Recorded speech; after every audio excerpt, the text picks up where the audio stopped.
Meus irmãos, nós vamos falar nessa noite sobre o seguinte tema: a intervenção graciosa de Deus na história de cada um de nós.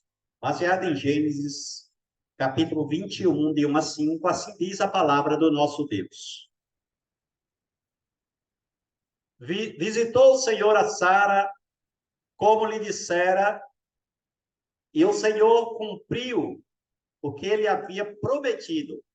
Sara concebeu e deu à luz um filho a Abraão na sua velhice, no tempo determinado de que Deus lhe falara. Ao filho que lhe nasceu, que Sara lhe dera à luz, pôs Abraão o nome de Isaque. Abraão circuncidou a seu filho Isaque quando este era de 8 dias, segundo Deus lhe havia ordenado. Tinha Abraão 100 anos, quando lhe nasceu Isaque, seu filho. Até aí, vamos orar. Obrigado, Senhor, pela tua palavra. Pedimos que o Senhor aplique no nosso coração. Fala conosco nesta noite, Senhor amado. Em nome de Jesus. Amém. Podeis assentar, meus irmãos. A intervenção graciosa de Deus na história de cada um de nós. Sara já tinha 90 anos, melhor, 89 anos.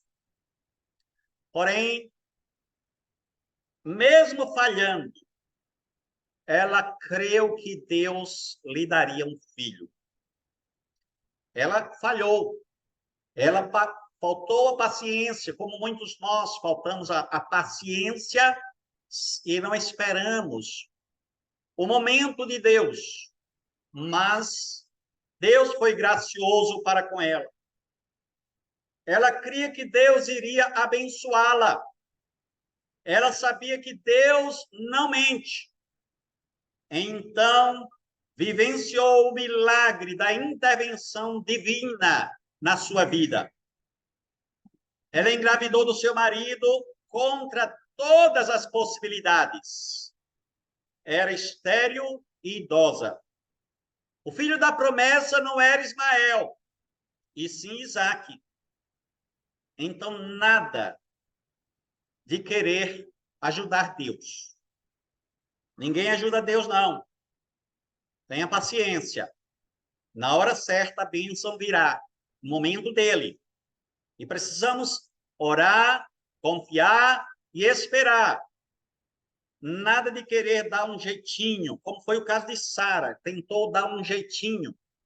Mas não era Ismael, filho da promessa, e sim Isaque. Eu gostaria que nós meditássemos no texto lido para nós tirarmos as lições para a nossa vida, tendo por título, como falei, a intervenção graciosa de Deus na história de cada um de nós. Então, em primeiro lugar, na intervenção graciosa de Deus na história de cada um de nós, Deus abençoou a vida de Sara. O primeiro versículo lido diz assim: visitou o Senhor a Sara como lhe dissera, e o Senhor cumpriu o que lhe havia prometido. Deus é um Deus que intervém. A Bíblia diz lá em Isaías 43, 13, agindo eu, quem impedirá? Ninguém pode impedir o agir de Deus na sua vida. Ele age, ele opera, ele faz maravilhas na vida de cada um de nós. Há muitas histórias, irmãos, na Bíblia, da intervenção divina. Por exemplo, José do Egito fala aos irmãos: eu morro, porém Deus certamente vos visitará e vos fará subir desta terra para a terra que jurou dar a Abraão, a Isaque e a Jacó. Então, José cria piamente que Deus faria com que os descendentes do seu pai, que estaria ali naquele país, como prisioneiros, como escravos, o Senhor interveria e libertaria aquele povo, e isso aconteceria depois de 400 anos. Deus falou através de Moisés o seguinte: far-vos-ei subir da aflição do Egito para a terra do Cananeu, do Eteu, do Amorreu, do Ferizeu, do Eveu e do Jebuseu, para uma terra que emana leite e mel. E como o Senhor prometeu, ele cumpriu, porque ele é o Deus que não falha, que promete e cumpre as suas promessas. Então acredite, creia, e o Senhor vai fazer isso, assim como ele prometeu que iria fazer com que o povo subisse da terra do Egito e fosse para a terra do Cananeu, do Eteu, do Amorreu, do Ferezeu, do Eveu e do Jebuseu. Quer dizer, esses povos habitavam a terra de Canaã. E o Senhor os expulsaria e daria aquela terra ao seu povo. Esse povo, ou esses povos que habitavam lá em Canaã, eram povos malignos, perversos, iníquos, idólatras e tão maus a ponto de sacrificarem seus próprios filhos a demônios. E o Senhor é o justo juiz e fez com que Israel entrasse na terra e expulsasse toda aquela gente, matasse muitos deles, e Deus fez assim justiça. Por outro lado, abençoou o povo dele. Também Deus mandou, uma outra história, mandou um anjo para destruir o exército de Senaqueribe. Lembra que Ezequias era o rei de Judá e Senaqueribe manda um exército de homens de aproximadamente 185 mil pessoas. Imagine 185 mil homens cercando Jerusalém, querendo tomar Jerusalém, expulsar o povo de Jerusalém, e o rei ficou apavorado. O rei corre ao profeta Isaías, o rei ora, o rei apresenta a carta diante do Senhor em oração, a carta desaforada de Senaqueribe, ofendendo a Deus, o povo de Deus, blasfemando de Deus, e o Senhor respondeu através do profeta e enviou um anjo. Veja, então, a intervenção de Deus na história. E aquele anjo, diz a Bíblia, então, naquela mesma noite, saiu o anjo do Senhor e feriu no arraial dos assírios 185 mil. E quando se levantaram os restantes pela manhã, eis que todos estes eram cadáveres. Mais uma vez, a intervenção de Deus. Mais uma vez, o poder de Deus. Deus é um Deus que intervém. Outra intervenção maravilhosa do nosso Deus foi quando ele interviu no nascimento do Salvador, do nosso Salvador. Nós sabemos que para uma pessoa nascer é necessário que haja um relacionamento entre um casal. No entanto, Jesus Cristo não é fruto de um relacionamento de um casal. Jesus Cristo, nosso Salvador, ele não tem pai biológico. O nosso Salvador já existia antes de a mãe dele engravidar dele. Ou seja, ele é eterno. O Logos, Filho de Deus, sempre existiu. E o Espírito Santo o colocou no ventre de Maria para que ele nascesse como sendo um homem e Deus ao mesmo tempo. Então, se existiu ou existe alguém que é Deus e homem ao mesmo tempo, esse é Jesus Cristo. Isso é intervenção gloriosa do nosso Deus da história. E o objetivo disso foi para nos salvar. Se Jesus não tivesse nascido de uma virgem, não haveria salvação para mim, nem para você, nem para ninguém. O nosso Salvador deveria ser santo, deveria ser o Filho de Deus e filho de uma mulher virgem. E isso aconteceu. Lá em Lucas, capítulo 1, 68, 76 e 78, né, os versículos, tem ali um cântico do pai de João Batista. E ele diz o seguinte: bendito seja o Senhor Deus de Israel, porque visitou e redimiu o seu povo. Tu, menino, serás chamado profeta do Altíssimo, porque precederás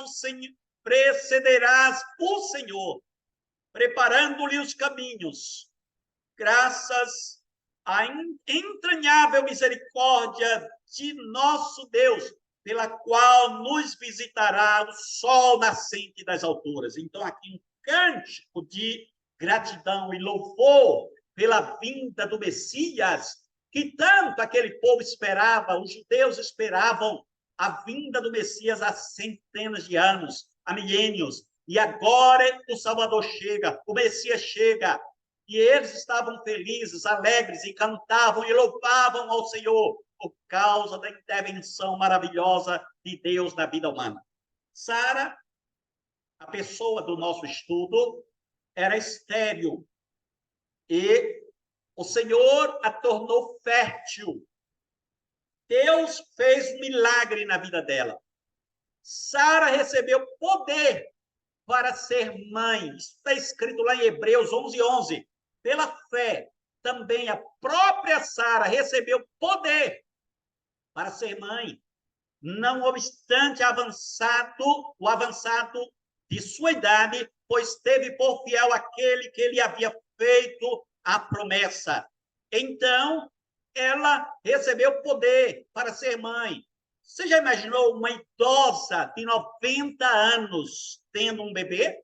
Você já imaginou não apenas uma idosa de 90 anos, mas uma idosa que nunca teve um filho na vida, que era estéril, e de repente esta mulher estéril e idosa tem um filho, o filho da promessa.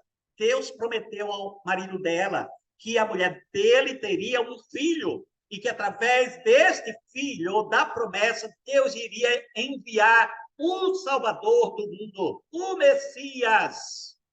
E ela teve um filho e colocou o nome Isaac, que significa riso. O nosso texto, então, diz lá no início: visitou o Senhor a Sara, como lhe dissera, e o Senhor cumpriu o que ele havia prometido. Se o Senhor prometeu alguma coisa a você, acredite, ele vai cumprir a sua promessa maravilhosa. E quantas promessas dele para nós? Segundo lugar do nosso estudo, na intervenção graciosa de Deus na história de cada um de nós, Deus cumpriu a promessa feita a Sara. Então, voltemos ao texto. Finalzinho do primeiro versículo e o segundo diz assim: e o Senhor cumpriu o que ele havia prometido. Sara concebeu e deu à luz um filho a Abraão na sua velhice, no tempo determinado, de que Deus lhe falara. Versículo 5. Tinha Abraão 100 anos quando lhe nasceu Isaque, seu filho. Abraão, 100 anos. Sara, 90 anos. Dois idosos, sorrindo à toa, felizes da vida. E eles colocam o nome do seu filho, Isaque, que significa riso. Agora eles estavam agradecendo a Deus pela bênção, pela promessa, pela intervenção e pelo cumprimento daquela promessa maravilhosa. Então, meus irmãos, Deus cumpre as suas promessas. Ele nunca falha. Ele não mente. A palavra diz assim: não, Deus não é homem para que minta, nem filho de homem para que se arrependa. Porventura, tendo ele prometido, não o fará? Ou, tendo falado, não o cumprirá? Números 23, 19. Da mesma forma, ele não mente. Também a glória de Israel não mente, nem se arrepende, porquanto não é homem para que se arrependa. 1 Samuel 15, 29. Já imaginou? Deus chega para Abraão, vocês conhecem a história. Deus chega para Abraão através de três anjos. Três anjos. E aí Abraão está lá na sua tenda e, de repente, quando percebe a presença de três anjos, ele não sabia o que fazer. Ficou todo atrapalhado. E pediu encarecidamente que eles ficassem um pouco, que eles comessem, que eles abençoassem, fizessem alguma coisa. E eu sei que ele ficou assim atrapalhado, mas eu vou ali, pedir a minha mulher para fazer um bolo, eu vou matar um boi, um bezerro, na verdade, um novilho, né? Um novilho, um boi novo, o melhor, ele pegou o melhor do rebanho. O texto é bem claro que ele pegou um novilho. Imagina aí Abraão com o seu rebanho de gado, a sua boiada, e tinha lá um novilho. Um novilho é um boi de 2 anos, mais ou menos. E ele estava guardando aquele novilho para ser o touro da fazenda. O touro da fazenda é o reprodutor, é o melhor, é o mais belo, é o mais bonito, e ele vai, pega aquele, nem teve dúvida. E foi, matou e fez uma grande festa e apresentou aqui aqueles anjos, e diz a Bíblia que os anjos comeram. Os anjos comeram, e aí, naquele momento, Deus, através de um anjo daquele, faz a promessa. Tua mulher vai ter um filho. Daqui um ano ela vai ter um filho. Cadê tua mulher? Está ali dentro da tenda. Tua mulher está rindo. Não, eu não ri, não. Riu. Por que você riu? Porque eu falei que você vai ter um filho? Pois é, você vai ter um filho daqui um ano. Como assim? Ela não falou, mas eu imagino que ela deve ter pensado, sei lá. Como assim? Eu sou idosa. Tenho 90 anos, 89 anos. Eu tenho uma grande limitação, é que eu sou estéril. E daí? Tem alguma coisa impossível para Deus? Deus pode fazer isso e muito mais. Deus não mente. E aí, de repente, aconteceu exatamente como Deus falou que iria acontecer. Um ano, 9 meses depois, aquela mulher tem um filho do seu marido e cumpriu a promessa maravilhosa. Deus prometeu muitas coisas ao seu povo e cumpriu a sua promessa. Ele prometeu o Messias de Israel e cumpriu. O Senhor Jesus Cristo prometeu que vai voltar e ele vai cumprir a sua promessa. Deus prometeu que vamos para o céu e ele vai cumprir a sua promessa. Lá em Apocalipse 14, 1 diz assim: olhei, eu eis o Cordeiro em pé sobre o Monte Sião, e com ele 144.000, tendo na fronte escrito o seu nome e o nome de seu Deus. Aqui nada mais é do que o povo de Deus lá no céu, com o nome de Jesus e o nome do seu Pai em cada um de nós. Portanto, isso vai se cumprir, porque é promessa, e essa promessa vai se cumprir cabalmente na vida daqueles que eles crerem, daqueles que crerem. Quem crê, verá. Se você crê, você vai ver isso. Se você não crê, infelizmente, não vai ver. Mas se você crê, você vai ver esta glória, esta maravilha. O Cordeiro com C maiúsculo, o Cordeiro em pé sobre o Monte Sião. Monte Sião é céu, é o reino de Deus, é a glória de Deus. E com ele 144.000. O que é 144.000? É o povo de Deus. Todo o povo de Deus no mundo inteiro, na história. O povo de Deus simbolizado por 144.000 pessoas. É claro que 144.000 pessoas é muito pouco, mas aqui é um número exato, definido, para dizer que o povo de Deus é um número exato. Nós não sabemos, mas Deus sabe. E esta promessa vai se cumprir. Louvado seja o nome do Senhor. Diz o texto, meus irmãos, que o Senhor cumpriu o que ele havia prometido. Sara concebeu e deu à luz um filho a Abraão na sua velhice, no tempo determinado de que Deus lhe falara. Então ele cumpre cabalmente aquilo que promete. Não é como nós, não. Nós muitas vezes fazemos uma promessa e a gente esquece ou não cumpre e por aí vai. Mas o Senhor cumpre cada palavra que prometeu. Eu desafio qualquer um a olhar uma promessa na Bíblia que não tenha se cumprido ou que não vá se cumprir no futuro. Deus é um Deus que cumpre a sua palavra, as suas promessas. Terceiro e último lugar, na intervenção graciosa de Deus na história de cada um de nós, Abraão obedece e circuncida a si mesmo e a seus filhos, e a seu filho, no caso, porque o Senhor tinha lhe ordenado. E ele, na verdade, se circuncidou a si e aos filhos, porque não só aquele que havia nascido, mas aos outros também, caso Ismael, e também aqueles que estavam com ele, que moravam com ele. Os versículos 3 e 4 diz aí, veja aí, por favor, volte para a sua Bíblia.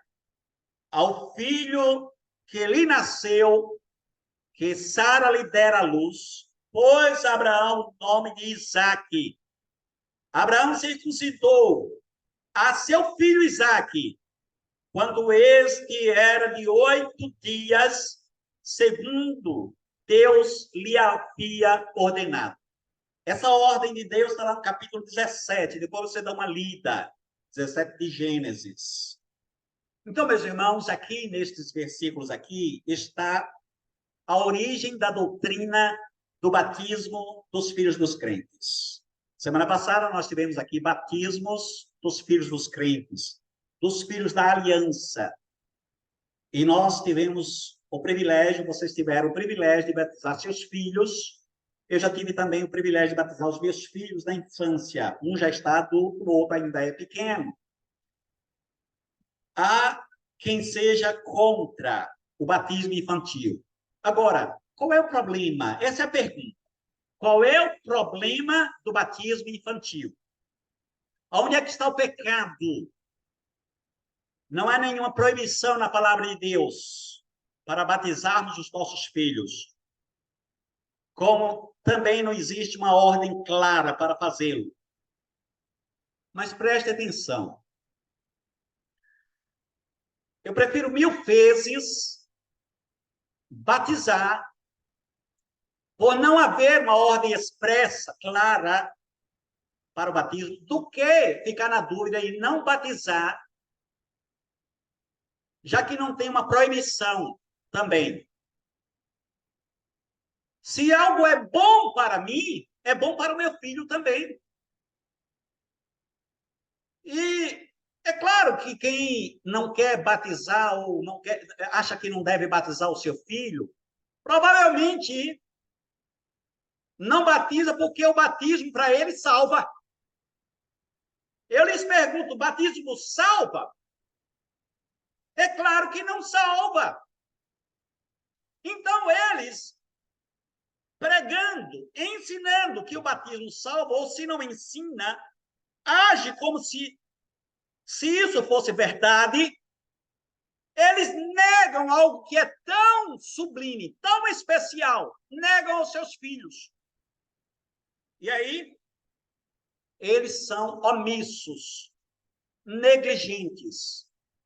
Eles não estão no centro da palavra de Deus. E eu quero provar isso biblicamente. A circuncisão, no Antigo Testamento, era o batismo lá. Então, o que era a circuncisão? Um sinal. Sinal que a pessoa recebia e que fazia parte da aliança. E Deus disse assim, você vai circuncidar a você e seus filhos, e a qualquer pessoa que estiver aí agregada a você. E outra coisa, Abraão, se você não fizer isso, quem não recebeu o sinal não faz parte da aliança, estará fora. Então, a pessoa tinha que receber o sinal. O que era o sinal? A circuncisão. Bem claro, bem explícito isso. Quantos anos a pessoa deveria ter para receber o sinal? Não era anos, não, era dias. 8 dias. A partir de 8 dias já poderia circuncidar. A pessoa não precisava crescer, não precisava crer para circuncidar, não. Não, o pai cria por ele. Abraão cria por ele. Se era bom para Abraão, isto é, o sinal da aliança, então era bom para o filho dele. Hoje, no Novo Testamento, não temos mais circuncisão. Porém, a circuncisão foi substituída, porque a aliança continuou. Deus continuou com a aliança com o seu povo. Só que a circuncisão foi suspensa. Embora não tenha nenhum texto claro dizendo assim, está suspensa a circuncisão. Mas eu pergunto, alguém circuncida o filho por causa da aliança? Claro que não. O Senhor Jesus Cristo instituiu o batismo. E quando ele instituiu o batismo, ele estava fazendo uma aliança, ou renovando a aliança com o povo de Deus. E o sinal desta aliança é o batismo. Veja só, se eu recebo esta bênção na minha vida, que é o batismo, por que eu iria negar para o meu filho? Por que seria ruim para o meu filho? Eu estaria sendo negligente, omisso, irresponsável se eu não batizasse o meu filho. Se eu não incluísse o meu filho na aliança. Desta forma, todos deveriam fazer isso. Tem um caso no Antigo Testamento, Moisés negligenciou o sinal da aliança com o filho dele. Sabe o que aconteceu? Deus quase que mata ele. E o motivo foi porque ele negligenciou, tardou. Então, pai, mãe, fica retardando o batismo do seu filho, está negligenciando. Veja o que aconteceu, Êxodo 4, 24. Estando Moisés no caminho, estava indo voltando para a terra lá, para o Egito, para libertar o povo. No caminho, numa estalagem, encontrou-o o Senhor e o quis matar. Mas por que Deus queria matar Moisés? Se o próprio Deus tinha mandado Moisés ir para o Egito. Então Zípora, que era a mulher dele, tomou uma pedra aguda, né, que cortou o prepúcio de seu filho, ou seja, realizou a circuncisão, lançou aos pés de Moisés e lhe disse: sem dúvida tu és para mim esposo sanguinário. Quase que eu fico viúva agora. Aí o texto diz assim: assim o Senhor o deixou. Ela disse esposo sanguinário por causa da circuncisão. Ou seja, ela não circuncidou o filho, ok? Moisés, negligenciou o sinal da aliança e Deus quase que mata. Tem muita gente morrendo aí, não sabe por quê. Negligência, omissão, irresponsabilidade. Vejamos então, em poucas palavras, para nós encerrarmos, o argumento bíblico, então, meus irmãos, para o batismo dos filhos dos crentes. Ele se apoia no paralelo entre a circuncisão do Antigo Testamento e o batismo do Novo, como sinais e selo da aliança da graça. Então, vou ler alguns textos, alguns versículos, e você vai acompanhar comigo. Gênesis 17, 11, diz assim: se circuncidareis, Deus falando a Moisés, circuncidareis a carne do vosso prepúcio, será isto por sinal de aliança entre mim e vós. Porque tem de 8 dias será circuncidado entre vós. Todo macho nas vossas gerações, tanto de escravo nascido em casa como comprado a qualquer estrangeiro que não for da tua estirpe, com efeito será circuncidado o nascido em tua casa e o comprado por teu dinheiro. A minha aliança estará na vossa carne e será aliança perpétua. O incircunciso que não for circuncidado na carne do prepúcio, essa vida será eliminada do seu povo. Quebrou a minha aliança. Percebeu?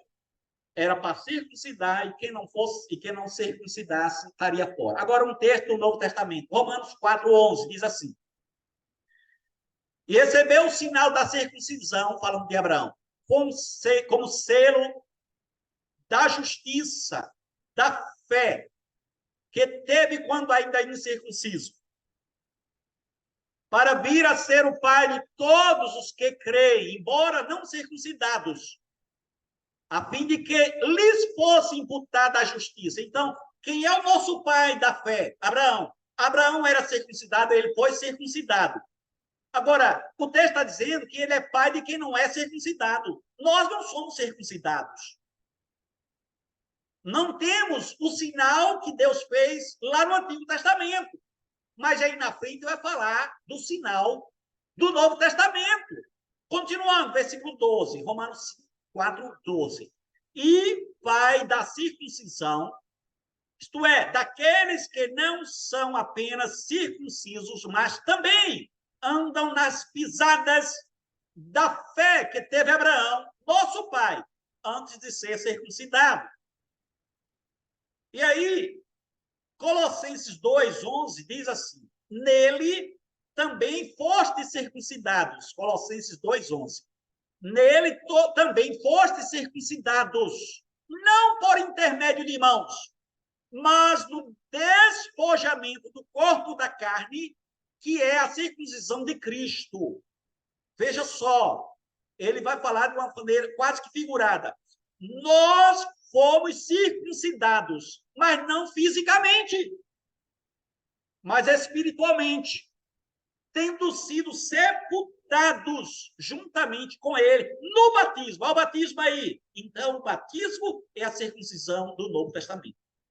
O batismo é o sinal da aliança no Novo Testamento.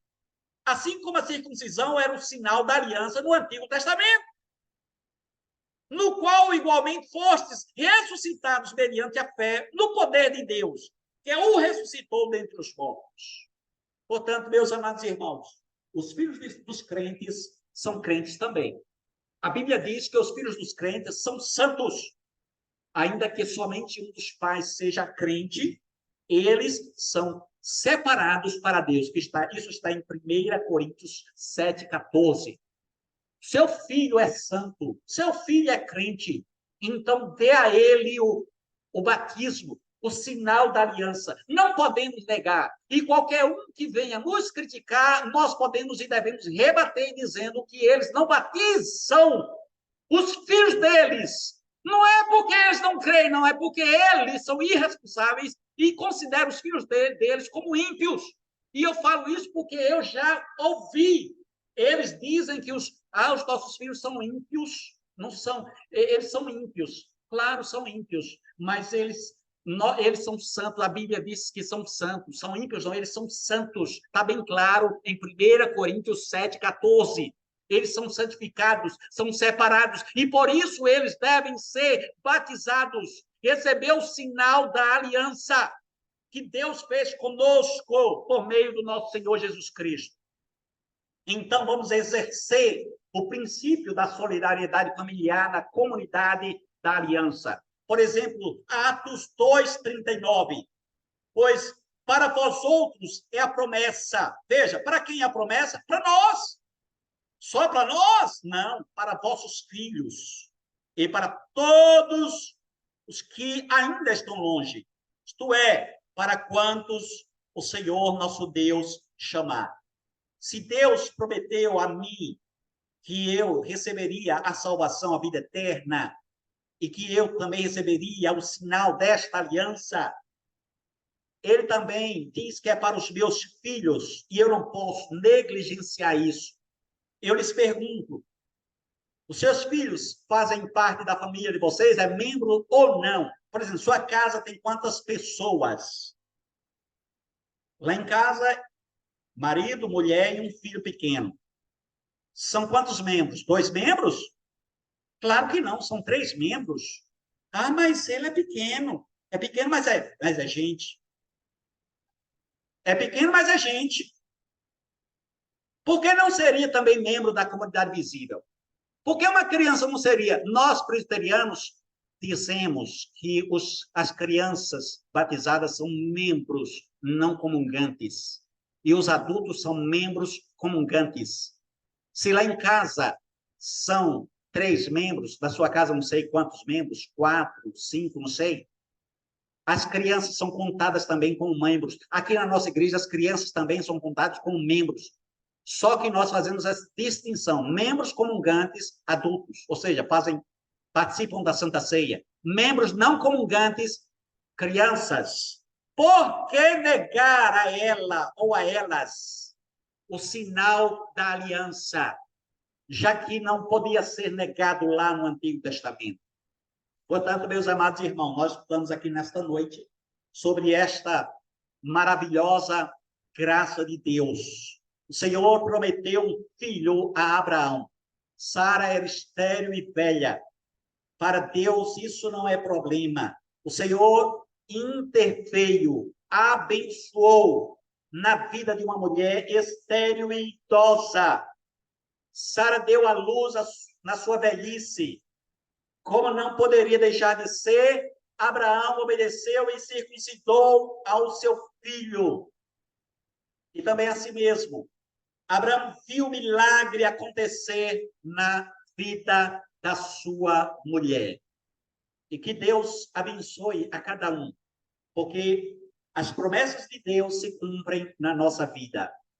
As promessas, especialmente as promessas espirituais, estas que nós, assim, abraçamos de todo o nosso coração. Talvez alguma coisa possa não acontecer na nossa vida, materialmente falando, mas não significa que Deus prometeu. Eu quero tanto isso, eu queria tanto que isso acontecesse na minha vida, mas Deus prometeu? Se Deus prometeu, pode ter certeza que vai acontecer. Mas se não acontecer, é porque Ele não prometeu. Mas eu garanto que as promessas que estão na Bíblia, estas se cumprirão cabalmente na vida de cada um de nós. Vamos orar neste momento? Muito obrigado, Senhor, pela Tua palavra. Muitíssimo obrigado. Queremos agradecer pelas Tuas promessas maravilhosas. Porque o Senhor prometeu que iria nos salvar e nos salvou. Prometeu que ia nos perdoar e nos perdoou. Prometeu que ia nos dar a vida eterna e nos deu. Prometeu que estaria para sempre conosco e está conosco. Prometeu que nos daria o Espírito Santo e nos deu o Espírito Santo. Prometeu que enviaria o teu Filho e mandou o teu Santo Filho para morrer e pagar os nossos pecados, mas ele ressuscitou ao terceiro dia. Prometeu que vai voltar para nos buscar e nós cremos piamente nessa promessa maravilhosa, Senhor. Muito obrigado, obrigado pela aliança, obrigado pelo sinal da aliança, obrigado pela nossa família, pelos nossos filhos, pelo nosso cônjuge, muito obrigado pelos nossos pais, nossos irmãos, nossos amigos, nossos entes queridos. Muito obrigado por todas as tuas bênçãos, Senhor. Não somos merecedores, nós reconhecemos isso. Nós reconhecemos que não temos nenhum mérito diante do Senhor, porque nós somos frágeis, limitados, inclinados ao mal. Mas o Senhor não nos trata como merecemos, mas nos trata graciosamente por meio do teu Santo Filho, o Senhor Jesus Cristo. Nós te amamos, Pai, nós te adoramos, querido Jesus, nós te amamos, Espírito Santo. Louvado seja o Senhor para todo sempre. Louvado seja o nome do Senhor. Em nome de Jesus. Amém. Amém. Posso ficar de pé?